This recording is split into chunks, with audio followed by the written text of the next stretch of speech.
Every morning at 6:10, before the city had fully opened its eyes, the most feared man in Harbor Point stepped out of a black sedan, crossed a quiet sidewalk, and bought the same bouquet from the same little flower shop. White roses. Rosemary. A touch of blue thistle. Cash on the counter. No small talk. People whispered that a man like Vincent Moretti only bought flowers for two reasons: love or guilt. Elena Bell, the curvy florist with soft hands and a stubborn mouth, thought she knew which one it was.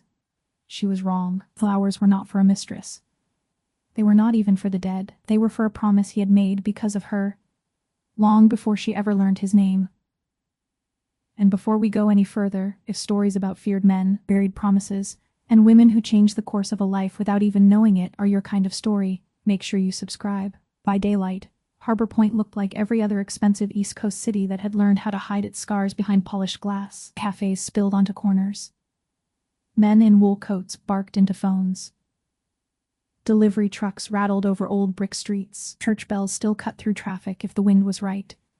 But before daylight, before commerce, before pretense, before ordinary people began pretending they did not live beside power and violence, the city belonged to Vincent Moretti.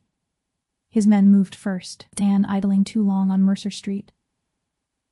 A second parked across from St. Agnes, figure in a dark coat stepping from shadow to shadow just to make sure the corners were clean. Harbor Point woke slowly, but the Moretti machine was always awake. And at the center of it all was Vincent. 6'3", tailored charcoal overcoat. Black gloves in winter, bare hands in summer. Dark hair combed back. A face so still it made other men restless. He did not swagger. Men who knew real authority did not need to.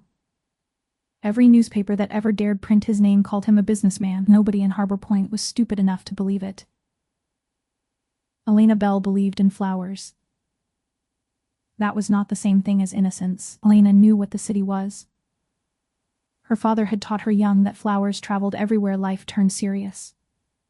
Hospitals, funerals, weddings, church aisles, gravesides, births, apologies, anniversaries, confessions. People lie with words all day. Frank Bell used to tell her while stripping thorns from roses in the back room, "What? They tell the truth with what they bring to the door." Elena had been 13 the first time he said it. 28 now, built with the kind of lush softness that made men say stupid things and women warn her to wear darker colors if she wanted to be taken seriously. Elena wore color anyway. Sage green aprons, plum sweaters, red lipstick on hard days, her dark brown hair pinned up when she worked, loose when she forgot herself. She laughed loudly. She cried privately, and when a customer annoyed her, her left eyebrow lifted before her mouth did. Belle and Bloom sat on the corner of Mulberry and Rector, squeezed between a bakery and a tailor shop that had seen better decades. The little brass bell over the door had been there since her parents bought the place. The floorboards creaked in winter. Front window fogged when the heat came on.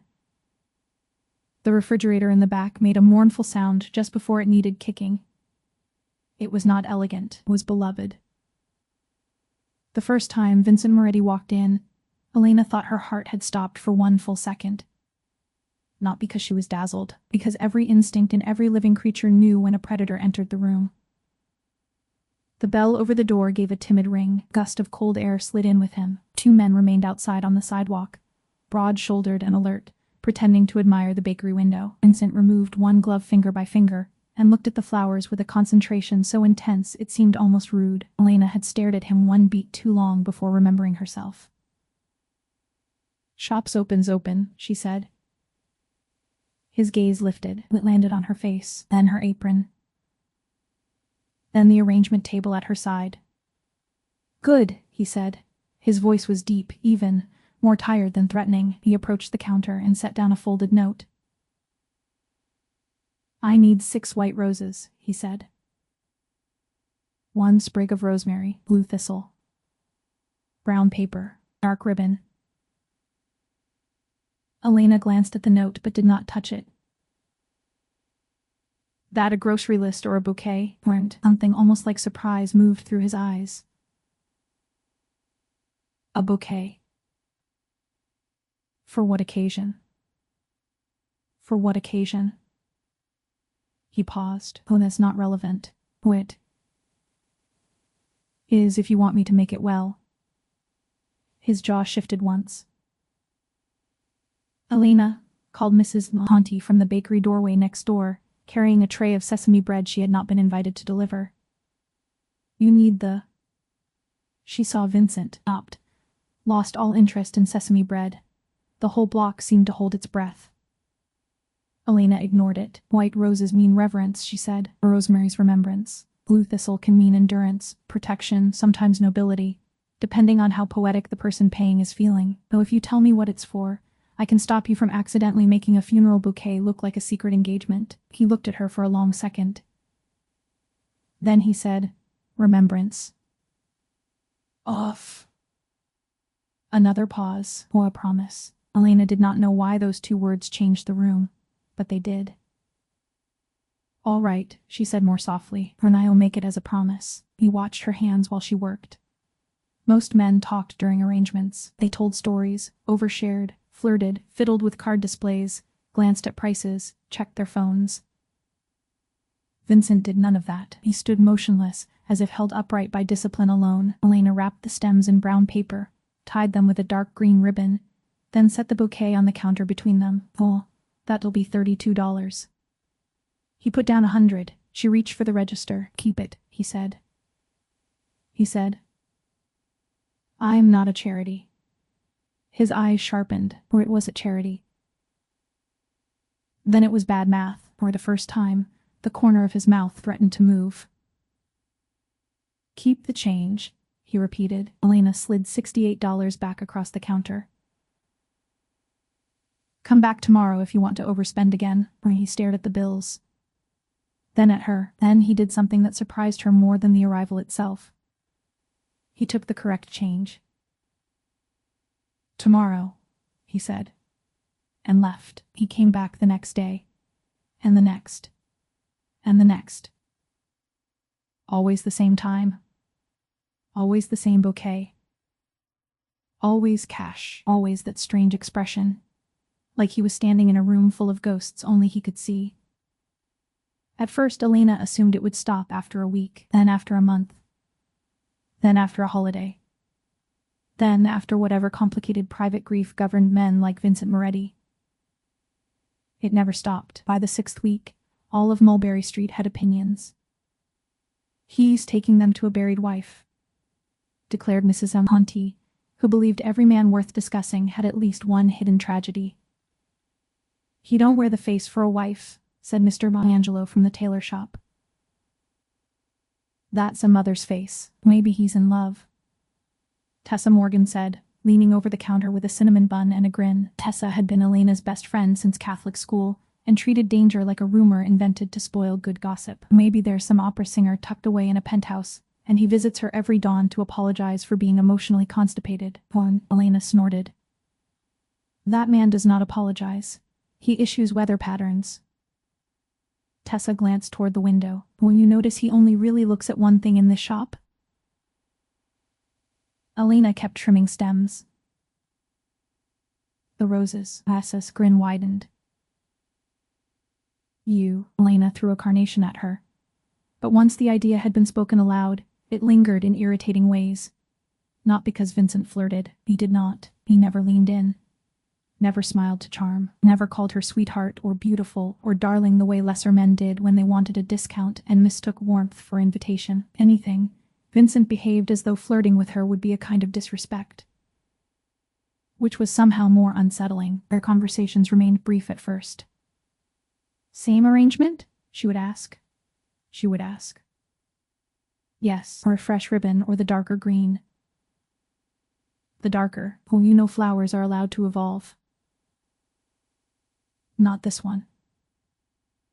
Then, slowly, the edges softened. One freezing Thursday, he walked in to find Elena kneeling beside the old refrigerator in the back, striking it with the heel of her palm. At the lower left corner, she muttered without looking up. Not the door. The side. It only respects violence from a stranger. There was silence. Then a precise, controlled thud. The refrigerator wheezed and came back to life. Elena looked over her shoulder. Vincent stood there, hands still braced to the metal, expression unreadable. "Well," she said, standing. "Congratulations, you've now helped more around this shop than my landlord. You should replace it, Pointy. You should buy fewer mysterious bouquets. We both have impossible wishes." His gaze flicked to the machine, then back to her. The next morning, a new refrigerator was delivered. No card, no signature. Elena made 3 furious phone calls, one to the supplier, one to a warehouse office in Queens, and one to an exhausted man named Sal who insisted that records on the shipment had been filed. Vincent arrived at 6:10 as usual. Elena folded her arms. "You sent that refrigerator?" "No." "No." "You absolutely did. Roy may have mentioned your existing one was inadequate. To whom?" He removed his gloves. "A man who solves practical problems." She narrowed her eyes. "Return it." "No. Well, you can just gift industrial appliances because a florist annoys you. I didn't gift it because you annoy me." That stopped her. He looked at the arrangement table instead of her face. Then he said, very calmly, "I did it because your stock was in danger. Your flowers were losing life." Elena opened her mouth. Closed it. Somehow that was worse. "Or you're impossible," she said. Joan told that often. She should have fought harder. She knew that. But business had been uneven for months. The old cooler really had been dying. And there was something deeply absurd about accepting a refrigerator from Harbor Point's most feared crime boss because he did not want her, ranunculus, to wilt. So she did the only thing she could do without surrendering pride. The next day she handed him a receipt. "What's this?" he asked. "A payment schedule." His eyes lifted. "For if you insist on interfering," she said. "Then I insist on owing you properly." Vincent looked down at the paper for 3 full seconds. Then, to Elena's everlasting shock, he folded it and placed it in his inside coat pocket. "Fine," he said. "You were going to pay attention to it?" "No, Ring." "Why take it?" "So you can believe you've won." She laughed before she could stop herself. And for the first time, he smiled. It was small. Barely there, gone so quickly she would later question whether she had imagined it. But she had not. Because the men outside heard it too. Later that morning, when Elena stepped out to sweep the sidewalk, one of them, tall, scar across his chin, pensive coat trying and failing to civilize him, cleared his throat. "Miss Bell." Miss Bell." Elena leaned on the broom. "Will you always lurk outside my peonies, or do I get special treatment?" The man almost smiled. "My name's Luca Ferraro." "I know who you are." "I know who you are." Everyone did. Luca was Vincent's right hand, and the only man in the Moretti circle rumored to possess both a body count and a sense of humor. Luca nodded toward the door. "Whatever you said in there just now, keep saying it." "Keep saying it." "To your boss?" ordered. "To the man, if you can find him." Then he turned and walked away before she could ask what that meant. Vincent took the flowers to St. Agnes. Elena learned that by accident. One rainy morning in March, she closed early to deliver centerpieces for a charity lunch in the church basement. She was balancing hydrangeas against her hip when she saw Vincent at the side entrance of the sanctuary. No guards beside him, no overcoat, only a black suit damp at the shoulders. He stood before a side altar lit by rows of devotional candles. In his hand was the bouquet she had wrapped less than an hour earlier. He did not place it on a grave. He laid it beneath a statue of the Virgin, beside a small brass rack of flickering candles, and bowed his head. Not the bowed head of a criminal bargaining with heaven. The bowed head of a son. Elena should have looked away. Instead, she watched from the vestibule, hidden by shadow and stained glass. He took something from his pocket. Not a weapon. Not a phone. Folded, frayed square of paper. He touched it once with 2 fingers like a relic. Then he slid it back inside his jacket. When he lifted his head, his face had changed. Not softened. stripped. Like all the iron had been removed for one impossible minute. Elena stepped back before he could see her. But all afternoon, while women in pearls complimented her arrangements and priests thanked her for donating labor she could barely afford, one thought stayed with her: promise. Not to a mistress. Not to a dead wife. To someone who had once taught a dangerous man how to grieve. After that, Elena began noticing things she had not let herself notice before. Vincent never looked around the shop like a customer. He looked around like a man remembering where things used to be. His attention would catch on the old pressed tin ceiling above the register, on the chipped green shelf by the backroom curtain, on the porcelain angel figurine near the receipt book that Elena had hated since childhood, but had never removed because it had belonged to her mother.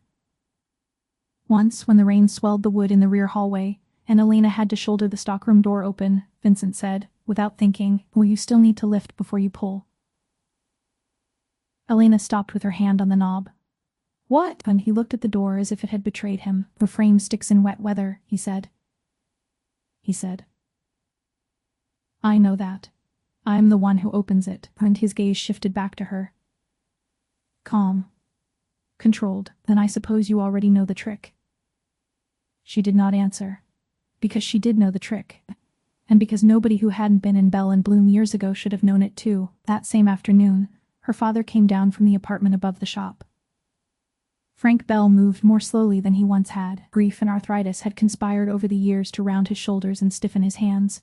But he still smelled faintly of soil and cedar, and his instinct for flowers remained sharper than Elena's on his worst day. He wore a brown cardigan with 2 replaced buttons and carried a crate of fresh lisianthus like it mattered to the world. "Elle," he called, then spotted Vincent near the front cooler.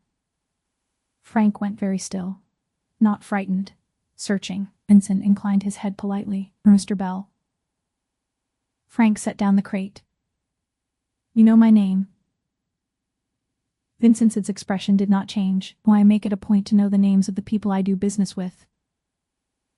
Frank wiped his hands on his sweater. "Flowers count as business in your world?" "They count in every world." "They count in every world." Elena braced for awkwardness, maybe even hostility. Instead, Frank stared at Vincent for a few long seconds, then said, "My wife used to say that when she wanted people to stop acting superior around peonies."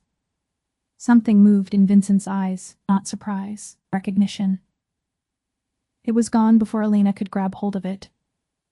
Frank glanced at her, then back at Vincent. "You here for the usual?" "Yes." Frank nodded once. "Then let her do it. She ties that ribbon too tight. Always has. Looks neater that way." Elena frowned. "Whose side are you on?" "Mine," Frank said. "I'm old. I don't switch sides anymore." Vincent handed over the cash. Frank accepted nothing from him directly. Elena noticed that.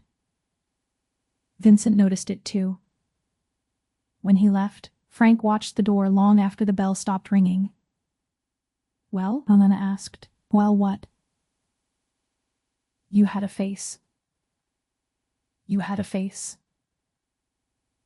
"Well, I have several. Horn. The one that means you are thinking something you haven't decided to tell me." Frank bent over the lisianthus. "Well, I'm thinking you should rotate the buckets more often. Those stems are turning, or dead."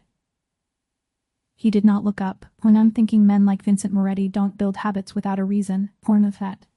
Apparently, the whole neighborhood already agrees on." Frank's mouth twitched. Then he said, very quietly, "Some reasons are older than the people carrying them." Elena stared at him, but Frank Bell, once he chose silence, could have instructed monks on the art. The next week brought sleet, bad deliveries, and an elegant real estate brochure that landed on the counter like an insult.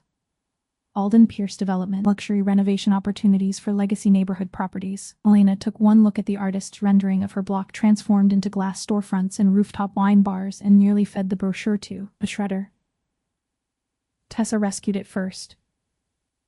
"You should at least keep the proof for your villain scrapbook," she said. Tessa worked part-time at the bakery next door and full-time in everybody's business. Tall, blonde, sharp as tinfoil, she had perfected the expression of a woman enjoying disaster from a safe seat. "This is the 3rd one this month, right?" "4th. We're in Pierce by the old print shop on Rector?" and the laundromat, and the bookstore, when now he wants your flower shop. He can want in one hand and cry in the other. Vanessa leaned on the counter. Romantic. You going to tell your terrifying daily customer? He could probably make one phone call and turn Alden Pierce into a cautionary tale. Elena shot her a look. I am not sicking a mob boss on a zoning issue. Why not? Men use LinkedIn for less. Before Elena could answer, the bell over the door rang. Tessa smirked without turning around.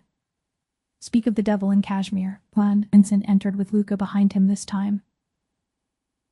Luca stayed by the door, broad and impassive, though his eyes took in everything. Elena, Vincent said. Vincent. He glanced at the brochure in her hand. Problem? No. Tessa made a noise that translated clearly to liar. Elena stabbed a look at her. Vincent waited. That was one of the infuriating things about him.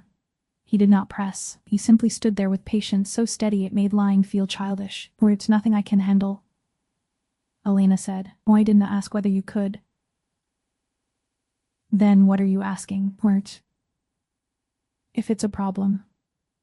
She looked at the brochure, then at him. Oh, a developer wants to buy the block. I said no. He continues to behave as if no were decorative. Vincent held out his hand. She hesitated, then gave him the paper.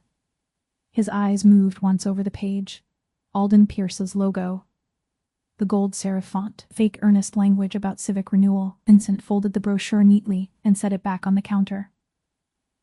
Understood, he said. With. That doesn't mean do anything criminal. Luca coughed into his fist. Vincent did not look at him. I don't take business instruction from my florist. Well, you do when your florist is the one talking.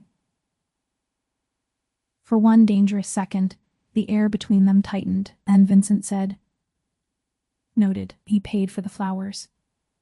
On his way out, Tessa, because she had no fear God could use, called after him. If you were secretly in love with her, now would be a good time to mention it. Luca shut his eyes as though briefly in prayer. Vincent merely paused at the door, then, without turning, he said, If I were secretly in love with her, Miss Morgan, it would no longer be a secret. He left. Tessa slapped both hands over her mouth. Elena stood frozen behind the counter while her ears turned hot enough to boil water. Luca, still by the doorway, let out the sigh of a man who had long ago surrendered to working for ridiculous people. Then he followed his boss outside. Say one word, Elena warned. Tessa lowered her hands. Oh, I wasn't going to say a word. I was going to say 12 very loud, historically significant words. That evening, Elena stayed late to close alone. Frank had gone upstairs. Tessa had been claimed by the bakery's emergency cannoli crisis. The street outside had quieted to delivery vans and wet tires on pavement. She was dragging the sidewalk chalkboard inside when she heard footsteps behind her. Vincent. Without his overcoat this time, only shirt sleeves rolled to the forearms, dark vest, loosened tie. He looked less like a legend and more like a man who had been awake for too long. Well, you forgot your change this morning, Elena said, because it was safer than anything else she could say. I didn't, or. Then you overpaid again. He stepped around the chalkboard and took the other side of it from her without asking. Together they carried it inside. Oh, I had a meeting nearby, he said. At 10 at night? Yes, or to see. This is why normal people don't trust businessmen. He set the board against the wall and looked around the shop. The lights were dimmer at closing, softer. The flowers seemed to exhale in the quiet. Would you ever stop working? He asked. Do you, Hornick? Then I'd be a hypocrite if I held myself to a healthier standard. Something like agreement flickered across his face. The rain had started again. Tapping lightly at the front window, Elena should have told him good night. Locked the door after him. Gone upstairs and minded her life. Instead she said, There's coffee in the back. It's probably bad. You look like you deserve bad coffee.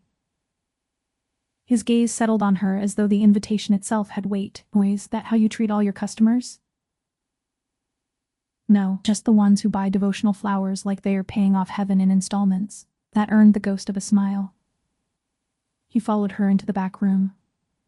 The coffee was terrible. They drank it anyway. The back table had once been used by Elena's mother to write order cards by hand. Now it held invoice folders, rubber bands, and a jar of misfit buttons because Frank could never throw anything away if it might still be useful. Elena pushed aside a box of tissue paper and sat. Vincent remained standing for a moment, then took the chair opposite hers as though it were more dangerous than any negotiation room in the city. Neither spoke right away. Rain rattled the alley door. The new refrigerator hummed with smug reliability. Finally, Elena asked, "Who taught you flowers?" "No one."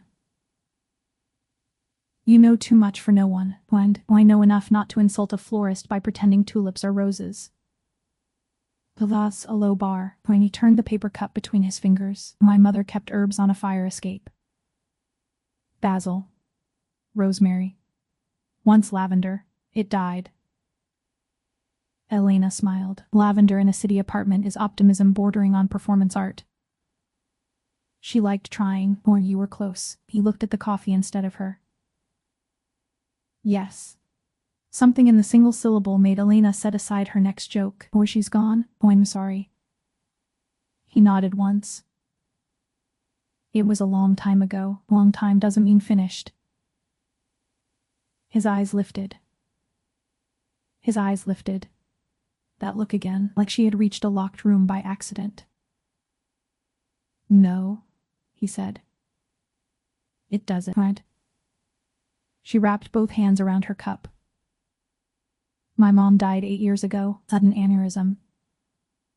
One ordinary Tuesday and then not ordinary again." Vincent's expression changed so subtly that another person might have missed it. Elena did not. "Rose Bell," he said. Elena frowned. "You know my mother's name." "Oh, I know many things." "That's a terrible answer." "That's a terrible answer. What is the only true one?" He rose before she could press him and set the empty cup by the sink. At the back door, he paused. "When Alden Pierce contacts you again," he said, "tell me." "No, Elena. No. I want to owe you for handling my problems." His face went quiet in that dangerous way of his. Then he said, "Lenny." The cup nearly slipped from her hand. Nobody called her that, not anymore. Her mother had. Her father, once in a while, when he forgot she was grown. Tessa never had. Customers certainly didn't. Elena had not even heard the name spoken aloud in months. "How do you know that?" she asked. Vincent seemed to realize too late what he had done. He stood absolutely still.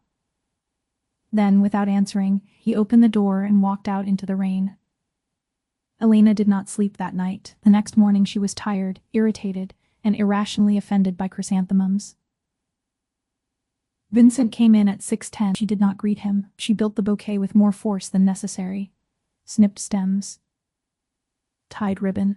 Set it down. He waited. Finally he said, "You were angry." Or sharp observation. "I didn't mean to upset you. When you called me by a name nobody uses." "Yes, when?"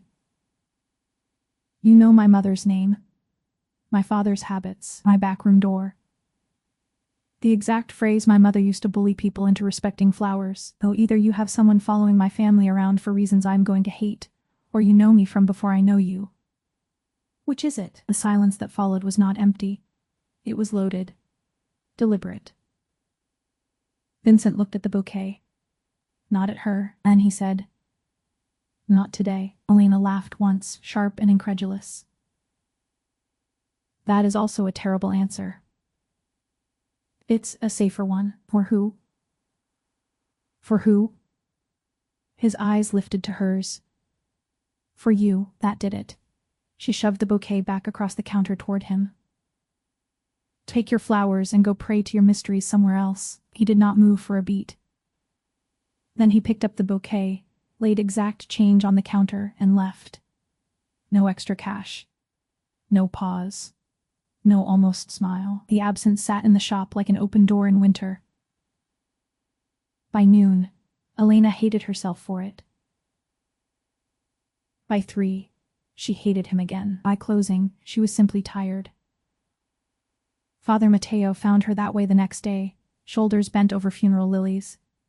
He was one of St. Agnes' older priests, silver-haired, warm-eyed, and blessed with the kind of practical holiness that had seen enough real suffering to stop being dramatic about lesser things. Elena had known him since childhood. He had officiated her mother's funeral. He also had the unnerving habit of appearing whenever a person was one bad decision away from making 3. "You arrange flowers like you were punishing them," he said from the doorway. "All I learned from the church was wedding committee." He smiled and came closer. "I need 2 altar pieces for Sunday. White and green. No lilies. Mrs. Neri says they make her think of funerals. And everything makes Mrs. Neri think of funerals. Which is why we love her carefully." Elena nodded toward the side cooler. "Were you picking them up, or am I delivering?" "Swore to pick them up." He watched her a moment longer. "Well, you saw him at the church, didn't you?" Pruning scissors stopped in her hand. Elena looked up slowly. "That obvious?" "To me, I'm a priest. Reading guilty faces is half my trade." He set down the scissors. "What are the flowers for?" Father Mateo's expression gentled. "Oh, that's his story. Oh, so is mine, apparently, and nobody seems eager to explain that either." That got his full attention. Elena wiped her hands on her apron. "He knows things, Father. Old things. Things he shouldn't have." Mateo was quiet. Too quiet. Slow, odd feeling crept over her skin. "You know," she said. "I know a piece." "Then tell me the piece." He looked toward the front window, where morning light washed pale across the buckets. "Years ago," he said. A frightened boy came into St. Agnes carrying the first version of that bouquet. White roses. Rosemary. Blue thistle. He looked like sin and sorrow had tried to wear the same suit. Elena's pulse kicked. "He was much older than you are now," the priest went on, where he asked where to leave flowers for a mother who would never see them. He had a note in his pocket written in a child's hand. He read it every day for months. "A child?" Father Mateo nodded. "Well, a little girl from a flower shop, if I remember correctly." The room went very still. Elena opened her mouth, then closed it, because a memory had not returned yet. But the door to one had. She went upstairs after Father Mateo left, not because she wanted tea. Not because the invoices needed sorting. Not because there was any practical reason to leave the workroom in the middle of a Thursday afternoon. She went because the floor had started to feel unstable beneath her feet. The apartment above Bell and Bloom was small in the way old family spaces usually are. Not cramped exactly, but lived into. A narrow hall, kitchen with yellowing tiles Rosebell had once declared charming out of sheer force of will. A living room full of furniture nobody would buy now, but nobody in the family had ever wanted to lose. Frames on the mantel, a rosary draped over a lamp. A sofa Frank insisted still had years left in it, though its springs protested every opinion. Frank sat at the table near the window, repairing the handle of a wicker basket with the concentration of a surgeon. He looked up once when Elena came in. Then he looked back down. "That priest put thunder in your face," he said. "You knew." Frank's hand stopped. He did not ask what she meant. That told her enough. "You knew," Elena said again, crossing the room. "About Vincent, about when he was young, about me. You knew, and you let me stand in that shop day after day with him buying those flowers while I looked like an idiot." Frank set the basket down very carefully. "Elena." "No." Her voice cracked, and she hated that. "No, Dad. Not this time. If there's a story with my mother in it, and that man in it, and me in it, you don't get to decide I'm too delicate for the ugly parts." Frank leaned back in the chair and closed his eyes once, the way he did when he felt old all at once. "When your mother was alive," he said, "or she believed some people arrived at the door because God loved dramatic entrances. Nah, we came in one November night. Rain so cold it sounded angry. 17, maybe 18. Coat torn. Knuckles split, one cheek swelling. He looked like somebody had taken a decent boy and dragged him halfway through hell by the collar. Elena did not sit. She gripped the back of the chair opposite him until the wood pressed into her palms. He asked for white roses, Frank said, but he didn't have enough for 6, only 3. Your mother told him 3 was fine. Then she looked at his hands and said no boy with blood on his cuffs got to leave her shop without soup. Despite everything, Elena could hear it, her mother's voice. Matter of fact. Kind. Impossible to argue with once she had made up her mind. Frank's mouth softened at the memory. He tried to refuse. Rose ignored him. That was one of her strengths. She sent me upstairs for towels, sent him to the back sink, and you came down in your little pink socks because you'd heard the doorbell and thought maybe it was Christmas greenery arriving, and something fluttered at the edge of Elena's memory. A dark coat steaming by the radiator. Mud on tile, boy sitting too straight at the back table, as if relaxing might break him. She talked to him? Elena asked quietly. Well, you talked at him, Frank said. Frank said, there's a difference. You were 8. You decided all sorrow could be corrected if people chose better flowers. You told him carnations were wrong for grief because they looked too sturdy. You told him rosemary meant remembering and white roses meant love without noise. He listened like a drowning man listens to directions. Elena swallowed. The flutter sharpened. Not a complete memory yet. Just sensation. The smell of tomato soup, rainwater in a metal umbrella stand, a pair of dark eyes too old for the face carrying them. What happened? Frank rose slowly and crossed to the hallway closet. From the top shelf, behind a stack of table linens and an old shoebox of church bulletins, he pulled down a tin recipe box. Not for recipes. Elena knew that box. Rose had kept keepsakes in it. Sympathy cards. Newspaper clippings. Notes written on florist stationery. Practical paper trail of a woman who had believed ordinary things became sacred once enough life passed through them. Frank brought the box to the table and opened it. Inside lay a scatter of ribbons, faded photographs, and folded cards. Near the bottom was a square of cream paper, yellowed with time. Elena stared before touching it. There, in large uneven loops, was her own childish handwriting. For your mama.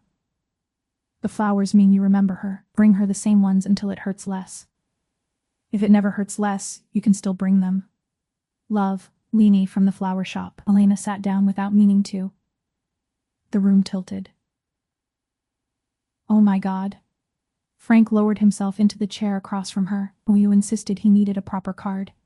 Said grown men wrote terrible notes and cried even worse. Rose gave you scrap paper. You wrote that while he sat there trying not to fall apart in front of strangers. The memory came then. Not all at once, but in pieces bright enough to cut. A young man in a wet black coat, her mother pressing a towel into his hands. His fingers shaking so badly he could barely hold the spoon. Elena climbing onto the chair beside him with ribbon clutched in her fist. Well, you have to keep bringing them. Little Elena had told him with the grave authority only children and saints can carry without irony. Otherwise she'll think you forgot. He had looked at her as if forgetting were the one crime worse than all the others in his life. Why one forget, he had said. And then, because 8-year-old Elena had not believed vague answers from anyone, she had asked. Promise? His face had broken in a way she had not understood then. Promise. Elena covered her mouth with one hand. Frank let her sit with it. After a while she whispered, Why didn't you tell me? Frank rubbed a thumb over the edge of the table. Because he came back once, years later, after your mother died. Not to see you. To leave flowers for Rose.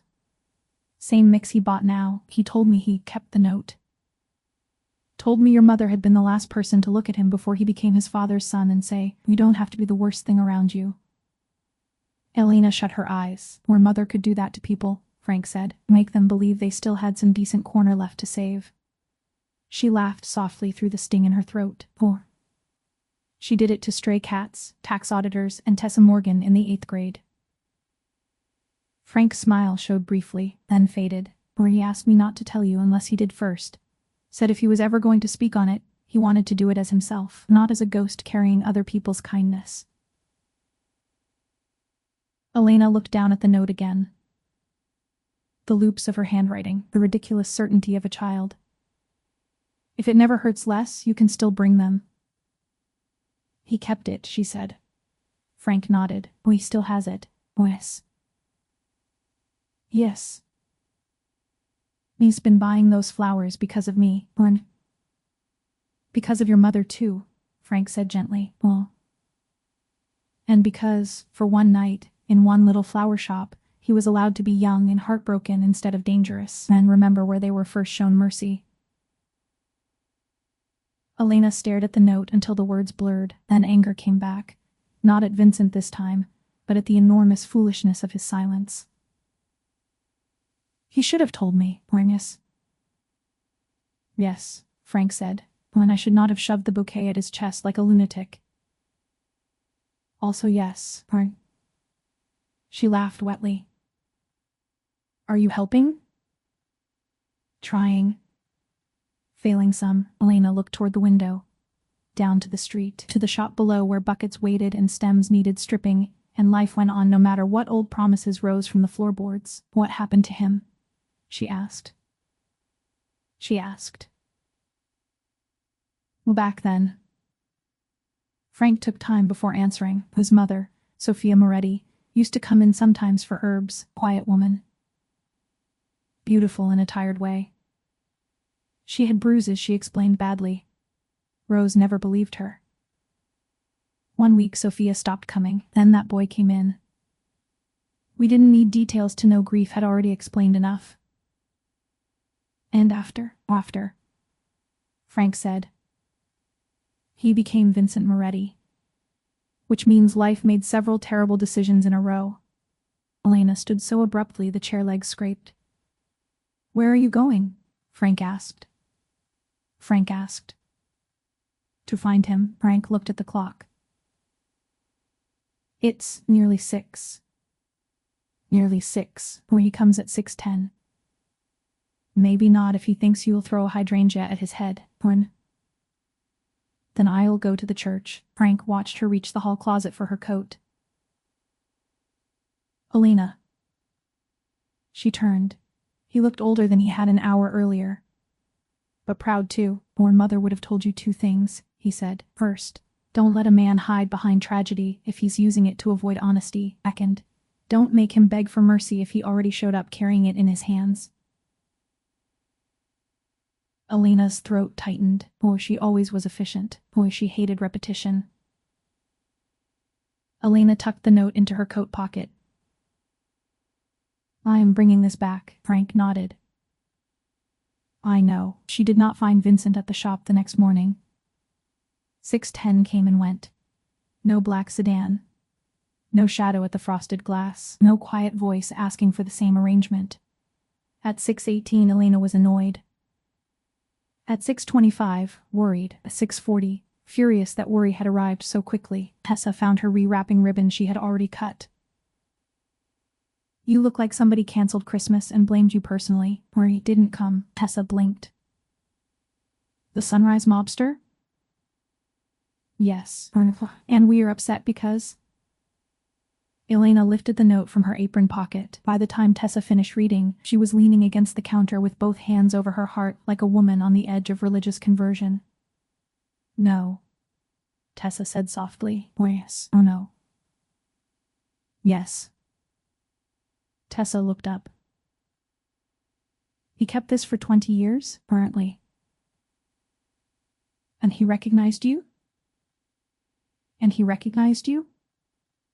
Yes. He's been buying the same flowers every day because you, at 8 years old, accidentally bound a future Mafia boss to an emotionally devastating floral ritual?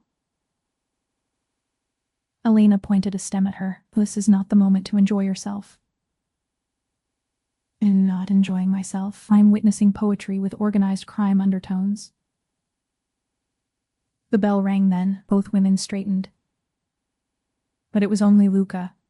He entered without ceremony, rein on his coat shoulders, jaw set.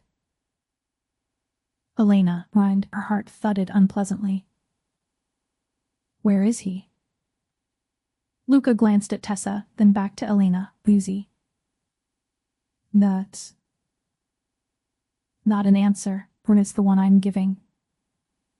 Tessa crossed her arms. Oh, you all really do train for cryptic delivery, don't you? Luca ignored her. From inside his coat, he withdrew an envelope and placed it on the counter. He asked that your payment schedule continue to be honored, Luca said. Elena stared. For the refrigerator, inside the envelope were all the receipts she had written across the last 2 months, each folded neatly and rubber-banded together. At the very top sat a single note in Vincent's hand. I should have told you sooner. I was trying to wait until I could do it without borrowing your mother's courage. Elena read it twice. 3 times. Then looked up at Luca. That is not enough. Luca's face did not change, but something in his eyes agreed. He knows, Luca said. Where is he? Where is he? Luca lowered his voice. There are things happening today that are better kept away from this block. Alden Pierce? Or if Luca's silence was answer enough. Tessa swore under her breath. Elena felt a cold line trace itself down her spine. What did Pierce do? He made calls he shouldn't have made. That sounds like a euphemism men use before someone ends up in a river. Luca gave Tessa a look that might have been admiration in another life. Elena, he said again, more carefully, I'll stay in the shop. Lock up early tonight. Do not answer the door to anyone you don't know. Her chin lifted. That is exactly the sort of instruction guaranteed to make me do the opposite. I know, Luca said. That's why I came myself. He started toward the door. Elena Bell. Tessa whispered the moment it closed behind him. What exactly have you become involved in? Elena looked down at Vincent's note. I was trying to wait until I could do it without borrowing your mother's courage. Her eyes stung again. Then the phone rang. Not the front counter line. The private line upstairs. Frank answered it before she could. A moment later he came down the apartment steps with his face gone pale. That developer, he said. He says the building's inspection report has changed. He claims there are violations severe enough to close us by Monday. Tessa slapped the counter. Of course he does. Elena took the receiver from Frank's hand and pressed it to her ear. This is Elena Bell, the smooth voice answered. Educated. Smiling without kindness. Miss Bell. Alden Pierce. I thought perhaps it was time we had a more practical conversation. If this is about buying the shop, the answer is still no. I think we've moved past buying. I'm calling as a courtesy. There are code issues with the structure, unsafe refrigeration, wiring concerns, storage violations. The city's really become very strict. Elena looked at the humming new refrigerator and nearly laughed. Funny, she said. Those concerns only appeared after I declined your offer 4 times. Why? I'm sure that's merely unfortunate timing. You forged an inspection. Careful. His tone cooled. Words like that can be expensive.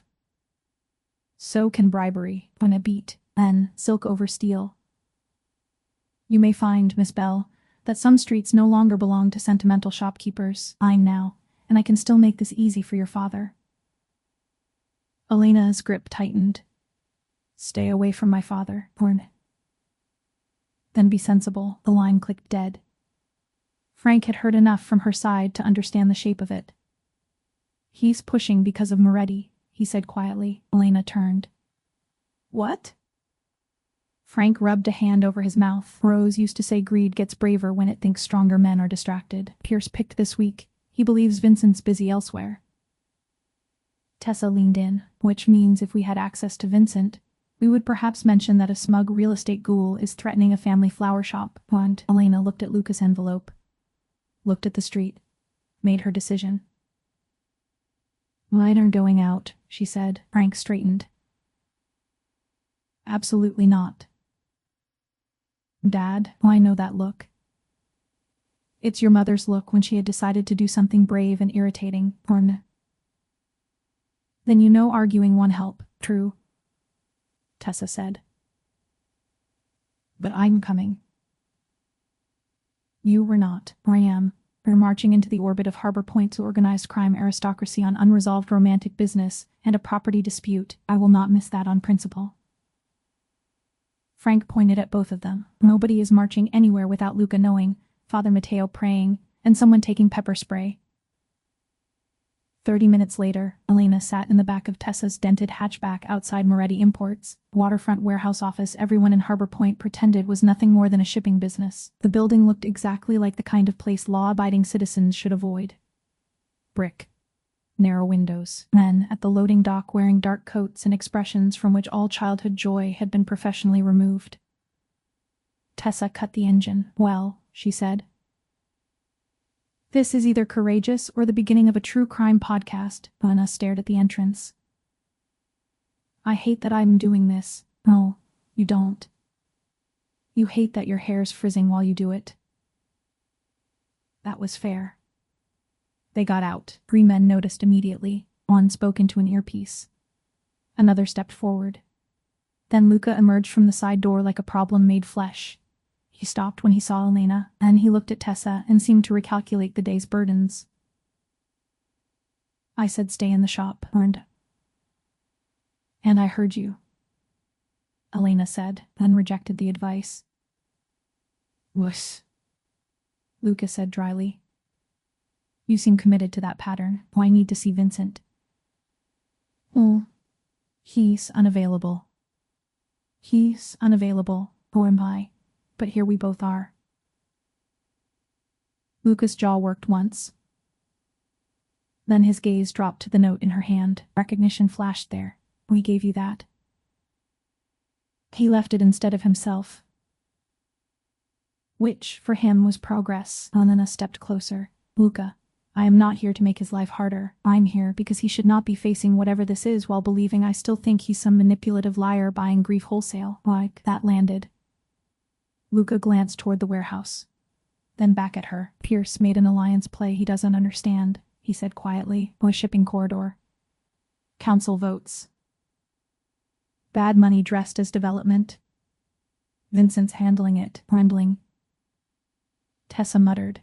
Another deeply reassuring word. Bernanke. He's also handling forged city documents against your shop, Luca said to Elena, which has made him focused. Elena's stomach dropped. Because of me? Because of injustice, Luca said. Tessa snorted. Luca gave her a flat look. And yes, he added, because of you. Before Elena could speak again, a door opened inside. A voice rose. Hard. Male. Furious. Not Vincent's. Then Vincent answered, low enough she couldn't catch the words.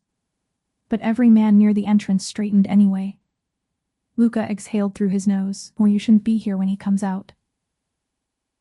Why? Elena asked. Oh, 'cause he will either send you away for your own safety or forget everything except the fact that you were standing in a dangerous place. That sounds like his problem, but Luca said. Lose the most Elena Bell sentence ever spoken. Tessa raised a hand. For the record, I like him more than I expected to. The warehouse door opened again. Vincent stepped out. He saw Elena first. Everything in him changed. Not visibly, not to anyone who didn't know to look, but Elena knew by now where the stillness in him was natural and where it was effort. This was effort. He came down the short concrete steps with measured control, one hand adjusting the cuff of his jacket as though he had all the time in the world. He did not.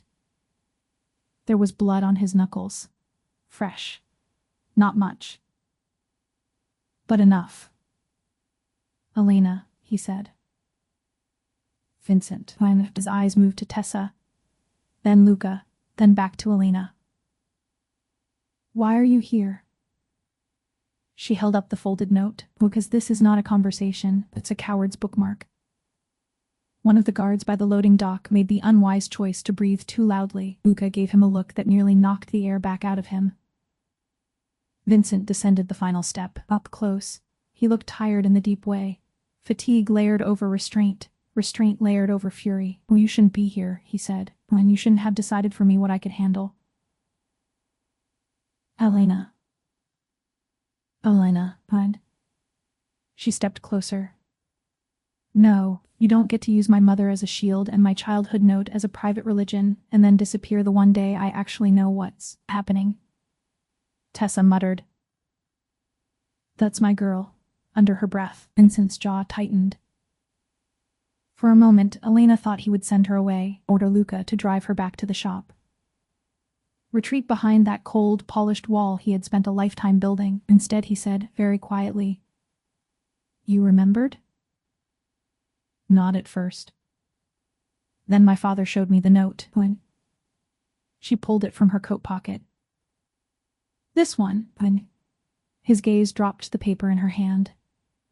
A strange vulnerability crossed his face, so brief most people would have missed it. Hoyne wondered if he kept it, Elena said. "He keeps everything your mother ever touched." "I mean you." That landed harder. He looked at her like a man standing on the edge of an old wound he had concealed so long it had become architecture. "Yes," he said. "Why kept it? Why didn't you tell me?" The answer came without theatrics. "Because when I first recognized you, you laughed at my flowers and argued over my change and looked at me like I was a man instead of a myth or a threat. I didn't want the only honest thing between us to become a debt." Elena's anger faltered. "A debt? Or kind to me before I deserved kindness," Vincent said. "Your mother was kind to me when I was already becoming someone dangerous. I did not want to walk into your shop and say, 'Remember when you helped build the best part of me?' Now please look at what happened anyway." No one near them moved. The harbor wind pressed cold against the brick walls and carried the smell of salt and diesel from the water. Elena heard Tessa stop fidgeting.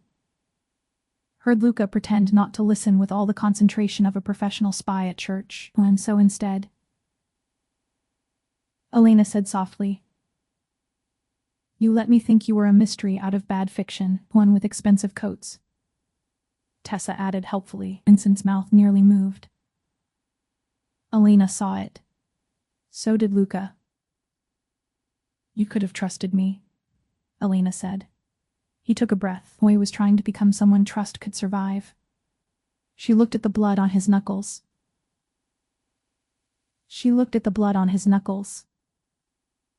"How's that going, Juan?" His eyes dropped once, as if only now remembering the evidence on his hand. "Unevenly." That, absurdly, nearly made her laugh. Instead, she stepped forward and took out a handkerchief from her coat pocket. White linen, one corner embroidered with a tiny green stem, because Rose Bell had once declared plain cloth a missed opportunity. Vincent looked at it, then at her. "Elena." "Hold still."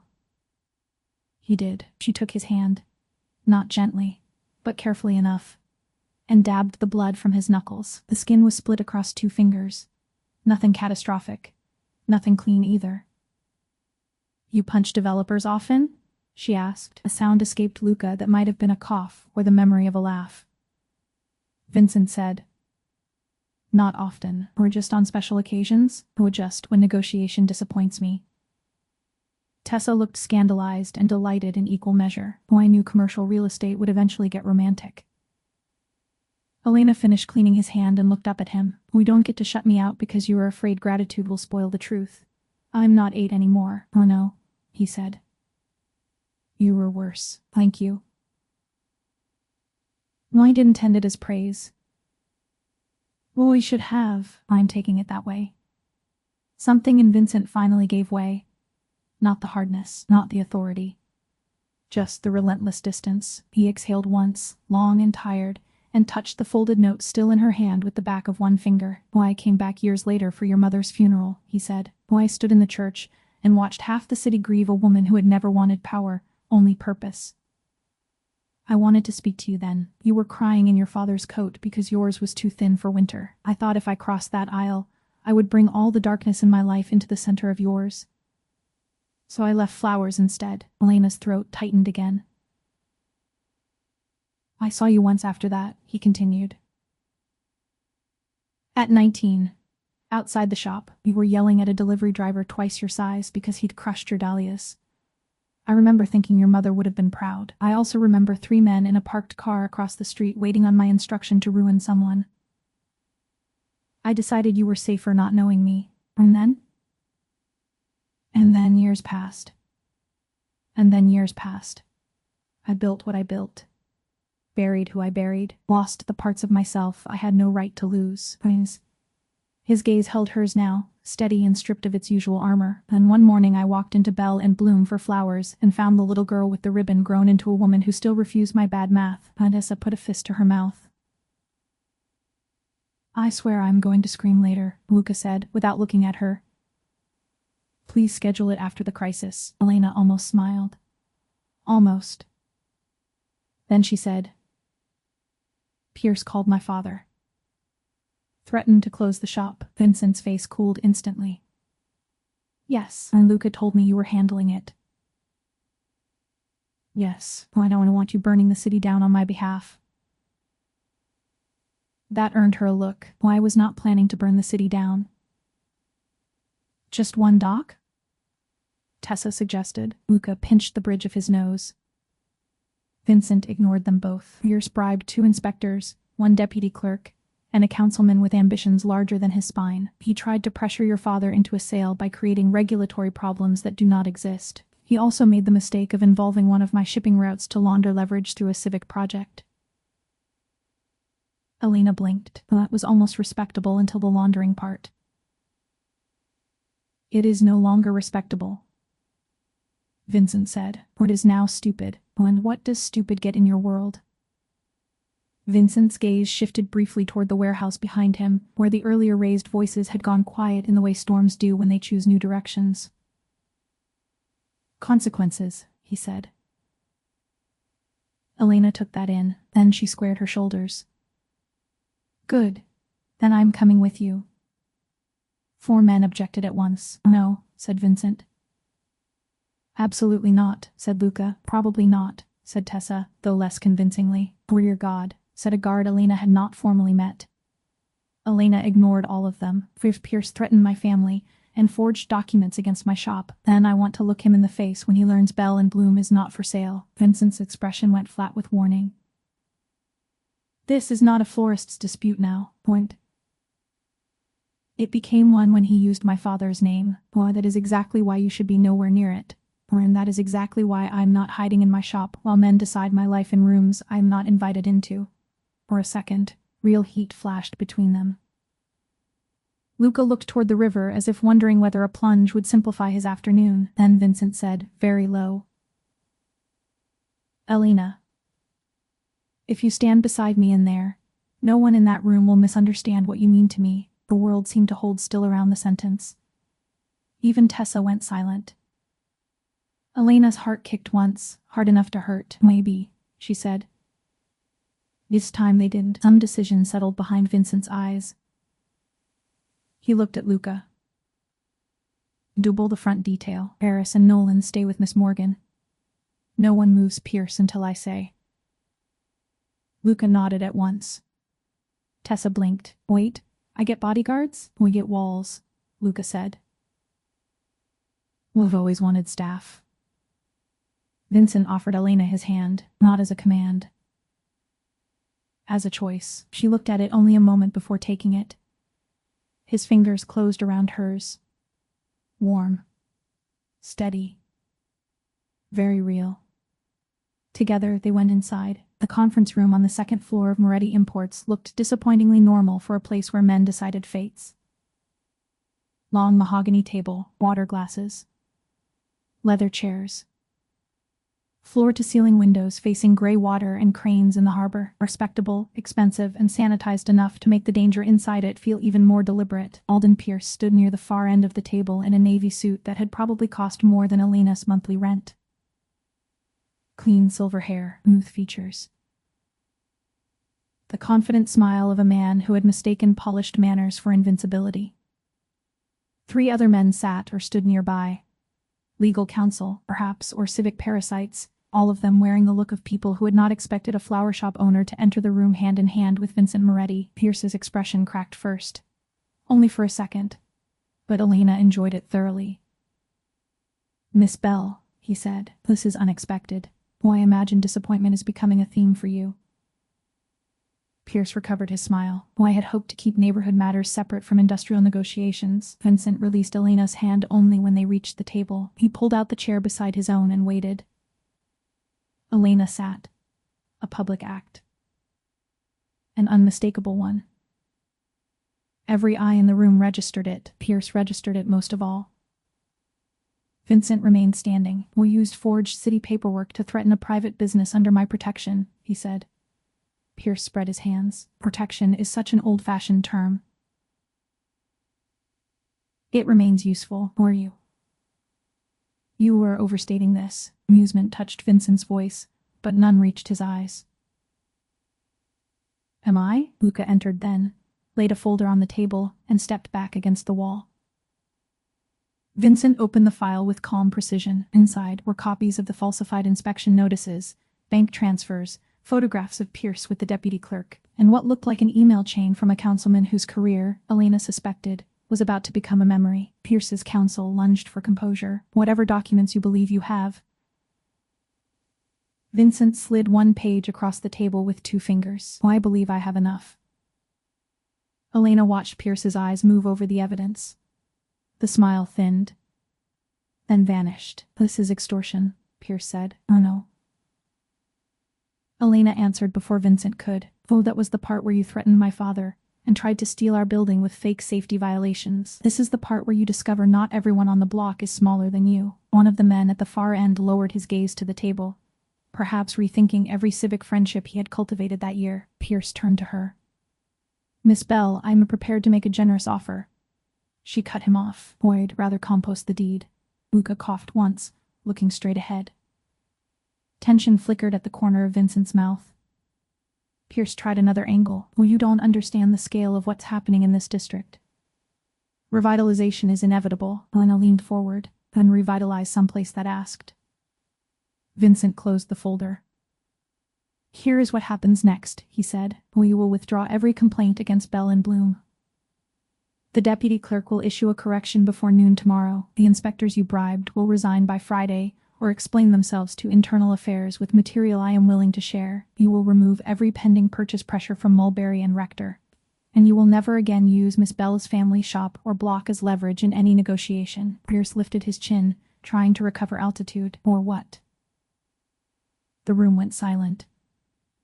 Vincent's answer was soft. Or I stopped being patient. No one in the room seemed eager to test what patience looked like after that point. Pierce's lawyer cleared his throat. Or surely we can find a lawful middle ground.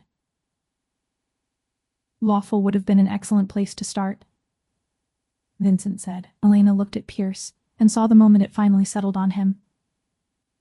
This was not a bluff, not a posturing contest, not a room where polished language could outmaneuver hard power plus documented proof. His eyes shifted to Elena. There was calculation there still, bite too. He chose the wrong weapon. So this is what it is? He said. A sentimental exception? The mighty Vincent Moretti rearranging policy because a pretty florist caught his eye? Before anyone else could move, Elena stood. He walked to the end of the table until she was directly across from Pierce. Then she said with perfect calm, No, this is what it is. You thought a family business would be easy to crush, because kindness looks weak to men who have none. You were wrong about the family. You were wrong about the business. And you were catastrophically wrong about the man standing behind me. Pierce held her gaze. Elena smiled without warmth. Oh, and for the record, she added, if I ever catch his eye properly, it won't be by accident. Behind her, absolute silence. Then Tessa's muffled shriek echoed faintly from the hall outside. Luca shut his eyes for one brief second, as if submitting paperwork with heaven. Vincent did not laugh. Which was, somehow, worse, because when Elena turned, the look on his face was not amusement. It was astonishment stripped bare. She held it for 1 heartbeat. 2, then Pierce, eager to drag the room back under his control, snapped at his counsel. Fix it, Langer. The lawyer nodded too quickly. Vincent's gaze never left Elena's. Luca will remain in contact until the corrections are filed, he said, though he sounded as if some part of him were speaking on instinct while the rest of him had not yet recovered from her last sentence. Pierce gathered his papers with stiff, furious efficiency. As he passed Elena, he said under his breath, "People like him don't change, Pod," she answered just as quietly. "People like you don't either. That's how I can tell the difference." He left. The other men followed in a tide of expensive panic. When the door shut, the room exhaled. Tessa burst and 3 seconds later escorted by a long-suffering guard. "Did I miss it? Why?" "Yes," said Luca. "Was it glorious?" "Also yes," Elena said. Tessa clutched her chest. "I knew wearing flats today was a good omen." Vincent still had not said anything. Elena turned fully toward him. "Well?" He looked at her as if language had briefly become an optional luxury. Finally, he said, "You defended me in a room full of men who know precisely what standing beside me costs. Or you stood beside me first. That is not the same thing." "No," she said. "It is fun." The distance between them narrowed almost without either moving. Luca touched Tessa's elbow. "We were leaving."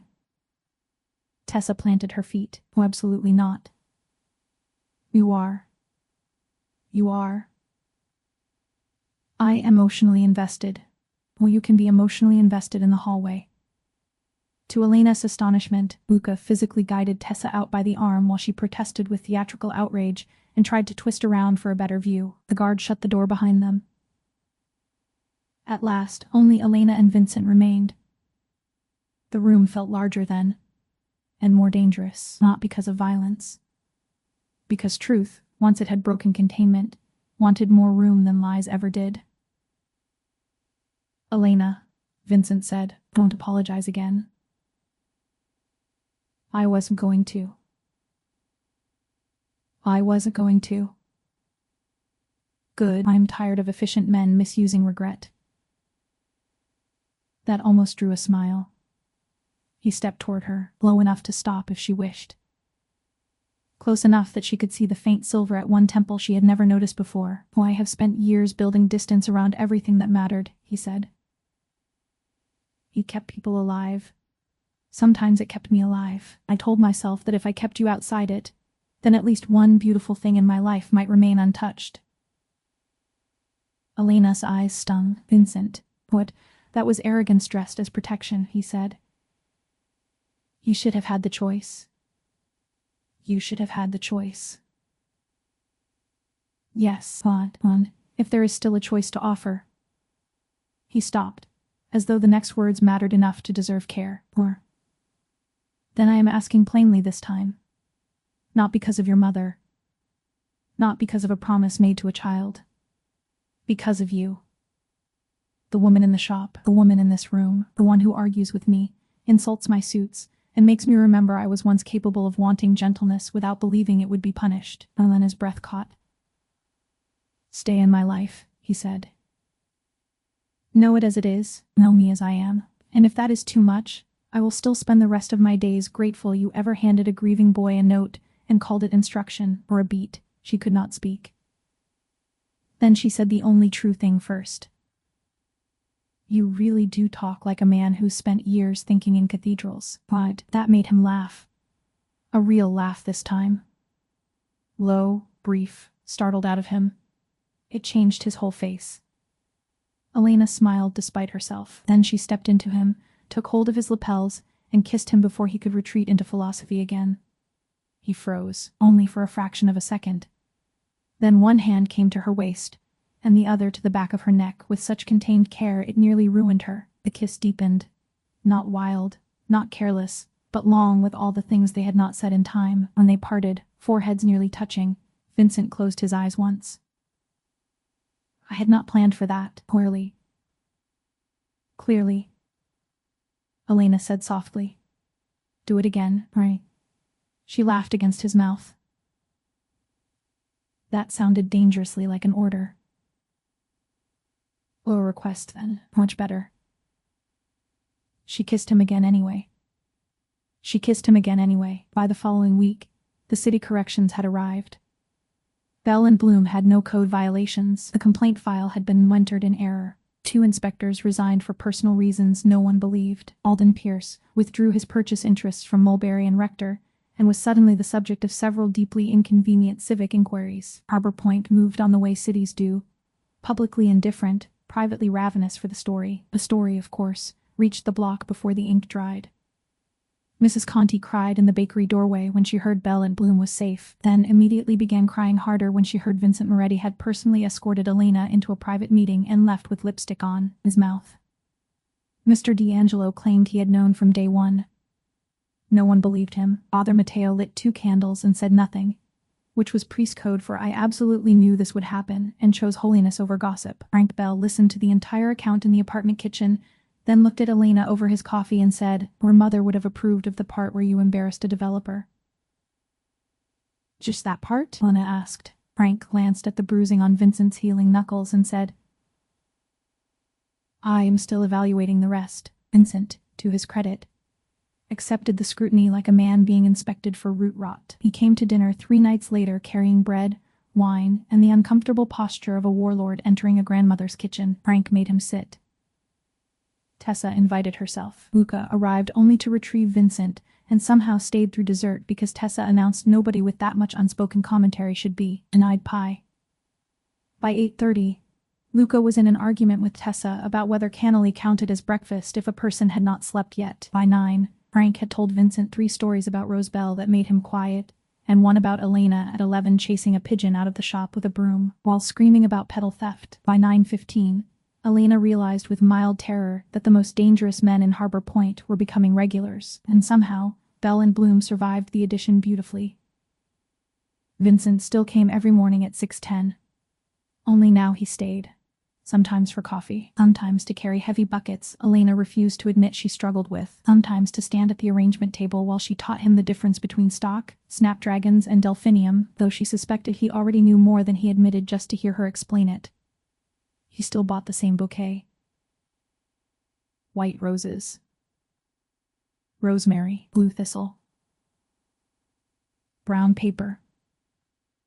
Dark ribbon. One morning, as she tied the stems, Elena asked, "Will you ever stop bringing these?" Vincent considered. "No." She handed him the bouquet. "Good. I think some promises are prettier when they become habits." He touched her wrist lightly before taking the flowers. "Come with me." So she did. They walked to St. Agnes through a pale gold dawn, while the city yawned awake around them.